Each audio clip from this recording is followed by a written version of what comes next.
चलिए इसके पहले वाले क्लास में हम लोग परिमेय 6.1 और 6.2 पढ़ लिए हैं। 6.1 में हम लोग शेष परिमेय देखे थे और 6.2 में शेष परिमेय का विलोम। शेष परिमेय में था कि हमको सिद्ध करना कर कि दोनों भुजा का अनुपात क्या होता है, बराबर है। और शेष परिमेय का विलोम कहते हैं कि यदि दोनों भुजा का अनुपात बराबर है तो सिद्ध कीजिए कि जो तीसरी भुजा है उसे क्या होगा, समांतर है ना। आज हम लोग को सिद्ध करना है कि कह रहा है कि यदि दो त्रिभुजों में संगत कोण बराबर हो तो उनकी संगत भुजाएं एक ही अनुपात में होती है और इसलिए त्रिभुज क्या होते हैं, समरूप होते हैं। ठीक है, तो हमने माना कि दो त्रिभुज है, एक त्रिभुज ABC है और एक त्रिभुज PQR है। एक त्रिभुज ABC है और एक त्रिभुज PQR है। इसमें कह रहा है कि कोण जो A है, सबसे पहले लिखेंगे दिया गया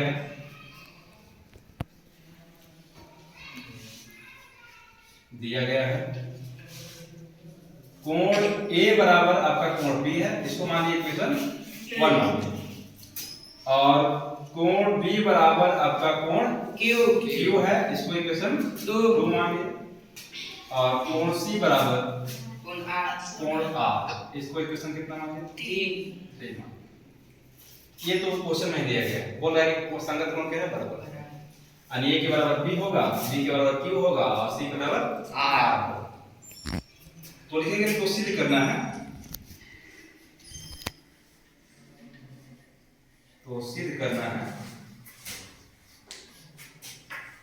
AB बटे में PQ बराबर AC बटे में PR बराबर BC बटे में QR। यानी इनके संगत भुजा का अनुपात क्या होगा, बराबर। जब संगत भुजा का अनुपात बराबर होगा तो दोनों त्रिभुज क्या हो जाएगा, समरूप। तो इतना हमको क्या करना है, सिद्ध करना है। ठीक है, ये बात को सिद्ध करना है और ये आपको दिया गया है। अब कुछ हम रचना करते हैं, बिना रचना के आप इसको सिद्ध नहीं कर सकते। रचना में हमने क्या किया कि त्रिभुज PQR में भुजा PQ पर D इस प्रकार लिए हैं कि PD जो है AB के बराबर, PD जो किसके बराबर है, AB के। और भुजा PR पर बिंदु E इस प्रकार लिए हैं कि जो PE है वो किसके बराबर है, AC। कोई दिक्कत नहीं है, इस बात को हम लोग यहां लिखेंगे। लिखेंगे त्रिभुज PQR में भुजा PQ पर PD इस प्रकार है कि PD बराबर क्या है, AB। PD बराबर क्या है, AB तथा भुजा PR पर PE बराबर AC। PR बराबर क्या है, AC। ये आपका रचना होगा, समझ में आया? Yes sir. रचना में दिक्कत नहीं, चलिए आगे। अब किसी चीज को सिद्ध करने के लिए आपको क्या चाहिए, प्रमाण। जब तक किसी बात को लोग मानने के लिए तैयार नहीं होते जब तक आप प्रमाणित नहीं कर देते, इसको भी आपको प्रमाण देना पड़ेगा। ये मेरे पास क्या है, प्रमाण। अब ये क्या है, प्रमाण।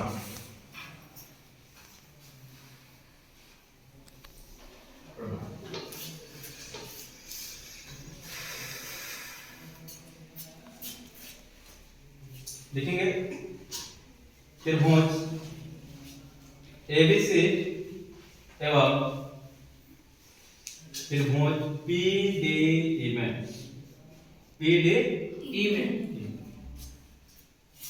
त्रिभुज ABC और त्रिभुज PDE को हम लोग लिए, ठीक है। तो इसमें देखिएगा कि कोण A बराबर क्या है, कोण B है कि नहीं, समझ रहा। और AB बराबर क्या है, PD AB बराबर क्या है, PD। और AC बराबर यहाँ तक कोई दिक्कत है ना। तो समरूपता के क्राइटेरिया हम बताए थे कि जब दो भुजा बराबर हो जाए और एक एंगल बराबर हो जाए तो दोनों त्रिभुज क्या हो जाते हैं, समरूप होता है ना। Yes sir. तो हम लिख सकते हैं यहाँ चूंकि त्रिभुज ABC सर्वांशक त्रिभुज PDE इनके दोनों भुजा क्या है, बराबर है। दोनों भुजा क्या है बराबर, और एक एंगल भी क्या हो गया, बराबर हो गया। ये दोनों त्रिभुज क्या हो जाएगा, सर्वांशम हो जाएगा। दोनों त्रिभुज क्या हो जाएगा, सर्वांशम। अब जब दोनों त्रिभुज सर्वांशम हो जाएगा, इसके जब भुजा बराबर है तो इनके संगत कोण भी क्या हो जाएगा, बराबर। सीधी से क्या हो जाएगा, इनके संगत कोण भी क्या हो जाएगा, बराबर। हम लिख सकते हैं इसलिए कोण B बराबर कोण D और कोण C बराबर कोण E। इसको मानिए इक्वेशन 4 और इसको मानिए 5। यहाँ पे दिक्कत नहीं ना। अब देखिए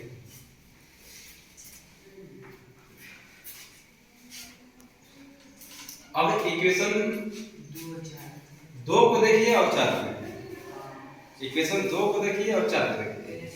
LHS आपस में क्या है, बराबर। तो RHS में क्या होगा, बराबर। तो हम लिखेंगे समीकरण 2 एवं समीकरण 4 से, समीकरण 2 एवं 4 से हमको प्राप्त हो रहा है कि कोण D बराबर क्या है, कोण Q है। कोण D बराबर क्या है, Q है। इसको मान लीजिए इक्वेशन 6। समझ में आ रहा है, नहीं आएगा तभी बोलना है। अभी नेगेटिव थ्योरम थ्योरम पाइथागोरस के जहां समझ में नहीं है उसी समय बोलना है, क्योंकि आप घर जाइएगा तो इसमें से आपको 10% ही याद रहेगा, बाकी भूल जाइएगा। याद रखिए इसमें से 10% ही कुछ ऐसा बात रहेगा जो याद रहेगा, बाकी कब याद रहेगा, जब फिर आप रिवीजन करिएगा, ऐसे नहीं याद। फिर लिखेंगे, फिर देखिए इक्वेशन 3 को देखिए और इक्वेशन 5 को देखिए। LHS बराबर, इसमें एंगल C और C क्या कॉमन है ना, तो एंगल R बराबर क्या हो जाएगा, एंगल E हो जाएगा। फिर यहाँ लिखेंगे इक्वेशन समीकरण 3 एवं समीकरण 5 से हमको क्या प्राप्त होगा, इक्वेशन E बराबर इक्वेशन R, यानी कोण E बराबर क्या हो जाएगा, कोण R। ये समीकरण कितना हो जाएगा, 7। यहाँ पे देखिए अब इक्वेशन 6 को और 7 को ध्यानपूर्वक देखिए। 6 को 7 और फिर उसको देखने के बाद इस फिगर को देखते हैं। एकांतर कोण बराबर है, ये कोण और ये कोण आपस में बराबर हो गया, और ये कोण और ये कोण भी आपस में क्या हो गया, बराबर। तो जब ये कोण आपस में बराबर हो गया, ये दोनों भुजा क्या हो जाएगा, समानांतर। ये दोनों भुजा क्या हो जाएगा, समानांतर। ठीक है, हम यहां लिखेंगे समीकरण 6 है ना, समीकरण 6 एवं 7 से हम कह सकते हैं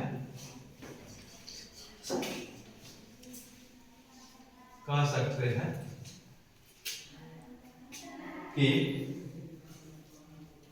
DE समांतर क्या हो जाएगा, QR। D समांतर क्या हो जाएगा, QR।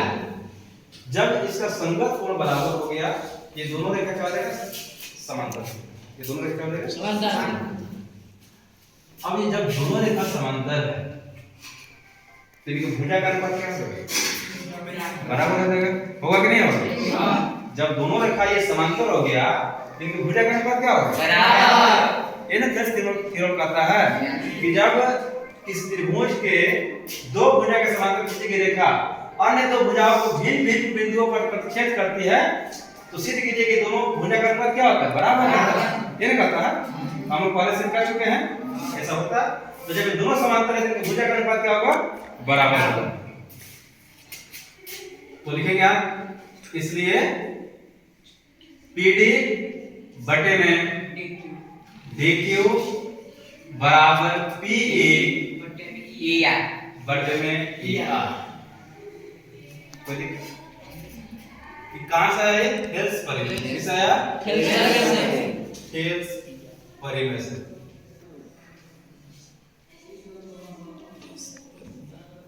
कोई दिक्कत? देखिए ये हमको सिद्ध क्या करना है कि भुजा का अनुपात क्या का बराबर, ये सिद्ध करना है। इनके भुजा का अनुपात कब बराबर रहेगा, तो जब इनके संगत भुजा का अनुपात यदि बराबर रहता है तो दोनों त्रिभुज क्या हो जाएंगे, समरूप हो जाएंगे। यदि हम ये सिद्ध कर देते हैं ये वाला, ये दोनों त्रिभुज क्या हो जाएगा, समरूप होगा ना। अब देखिए हमको PD को PQ को रखना जरूरी है, PD बटे में DQ। PD रखना हमको क्या है, जरूरी है, ठीक। तो हम सबसे पहले क्या लेंगे, व्युत्क्रम लेंगे। क्या लेंगे, व्युत्क्रम। लिखेंगे व्युत्क्रम लेने पर, व्युत्क्रम लेने पर व्युत्क्रम करेंगे तो आपका हो जाएगा DQ बटे में PD और बराबर में आ जाएगा ER बटे में PE हो जाएगा। आप क्या करेंगे, दोनों तरफ एक जोड़ देंगे, दोनों तरफ एक जोड़ने पर आप पूछ सकते हैं कि हम क्यों जोड़ रहे हैं, आपको पता है क्योंकि जब हम एक जोड़ेंगे तो यहां से DQ आप प्लस में PD, DQ प्लस PD में क्या आ जाएगा, PQ हो जाएगा। और फिर आपका नीचे में जो PD है, PD किसके बराबर आ जाएगा, AB के बराबर आ जाएगा। तो भुजा का अनुपात क्या आ जाएगा, बराबर हो जाएगा ना। इसलिए हमने क्या किया, एक जोड़ा, एक जोड़िए DQ बटे में PD प्लस 1 बराबर ER बटे में PE और प्लस 1 करिए, ये आपका आ जाएगा DQ प्लस में PD बटे में PD और बराबर में आ जाएगा ER प्लस PE और बटे में PE। यहां से कोई डाउट है?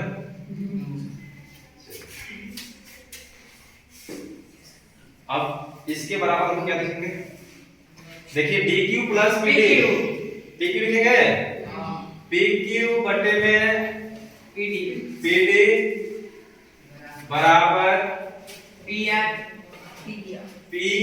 बटे में PE। इसको हमने मान लिया समीकरण कितना, R। अब देखिए जो PD है वो AB के बराबर, कहाँ लिखे हम, नीचे रखना में या इसको इक्वेशन नहीं माने हैं। अब यहाँ लिखेंगे, इसलिए PQ बटे में AB और बराबर PR बटे में क्या हो जाएगा, AC। यहाँ लिखते हैं किसे, रचना रचना। कोई दिक्कत? अब यदि हमको क्या करना है, AB बटे PQ करना है तो फिर हम क्या करेंगे, व्युत्क्रम करेंगे। फिर यहाँ लिखेंगे व्युत्क्रम लेने पर, व्युत्क्रम लेने पर व्युत्क्रम करिएगा तो आपका आ जाएगा AB बटे में PQ बराबर AC बटे में PR। ठीक है।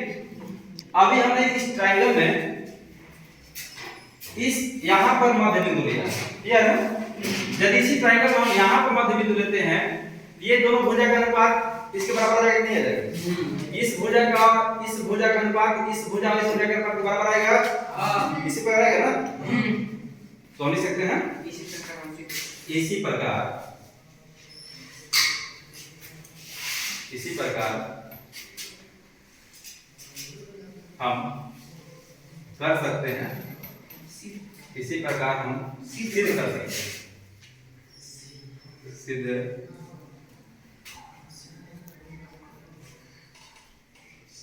कर सकते हैं कि